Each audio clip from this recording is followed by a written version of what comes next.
Okay, so we're practicing definite integral as area. So I've given you this problem where it gives you these regions A, B, C, D, and E. And they've bounded the graph and the function f and the x-axis. The area of region A is 17, B is 8, C is 4, and the area of D is 3, and E is 13. Okay, so we're going to use this function to answer the three questions on the integral. Okay, so let's look. They told me A is 17, B is 8, C is 4, D is 3, and E is 13. Okay? So we're going to use this graph, this function, to answer these integrals. So the first part we've got is this integral from negative 8 to 0. Okay? Basically, the first integral starts here at negative 8 to 0. So since we're going from left to right, this is basically here is saying, okay, this is 17 plus negative 8, because the area above the x-axis is positive, below is negative, so this area is 17 plus negative 8, minus the area from 2 to 4. And the area from 2 to 4 is negative 3.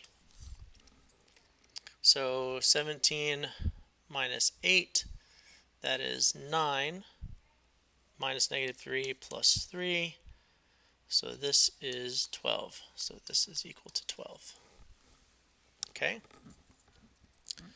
So basically we're just using these areas they've given us with this graph to define our integration, or our area between our values.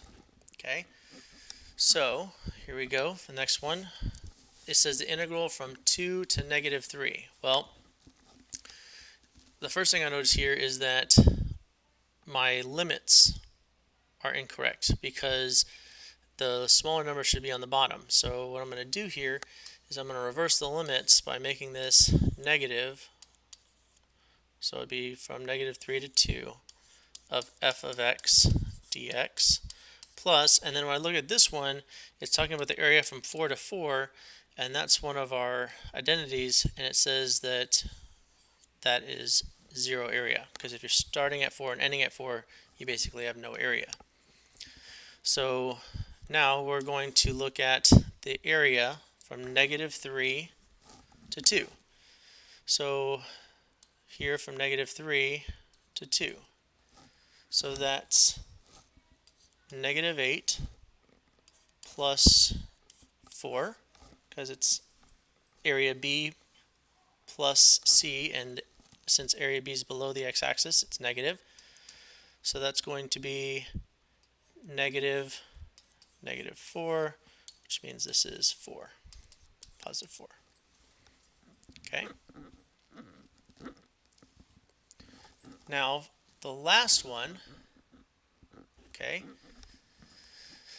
is saying we have the area from negative 8 to 8 minus the area from 0 to 8. Okay?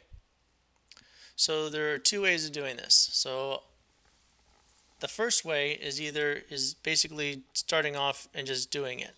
So you've got from negative 8 to 8.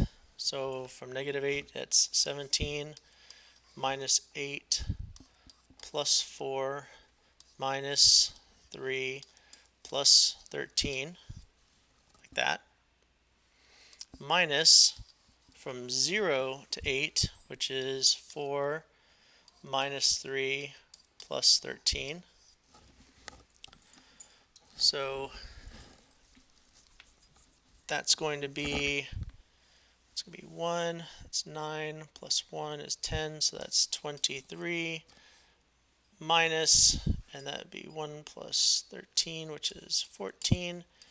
So 23 minus 14, which would basically be 9. Okay, so that's one way. So you can either find the area from negative 8 to 8 and then subtract the area from 0 to 8. Or, because basically we're dealing with integrals, the other way that you could have done this problem, which is probably the better way of doing it is realizing that this is basically saying if you're taking the area from -8 to +8 and you're subtracting the area from 0 to 8, you're only finding the area from -8 to 0 of f of x dx. Because if you take the total area and you subtract the area from 0 to 8, you're only left with the area from -8 to 0. And that's basically what we found up here, -8 to 0, in this one, which was 9. So this is 9. And this would have been the better way of doing it, but we do get the same answer either way. So when you can subtract these based on their areas. So just think about it. You got to remember them as areas. So if you're taking the area of all of this, and that's what it says. So basically you're taking 17 plus -8 plus 4 plus -3 plus 13, and you're subtracting 4. So this and that and this and that and this and that are gone, and it just leaves you with that 17 minus 8, which is 9. Okay? So doing it graphically is really easy as long as you remember what it is that we're trying to accomplish.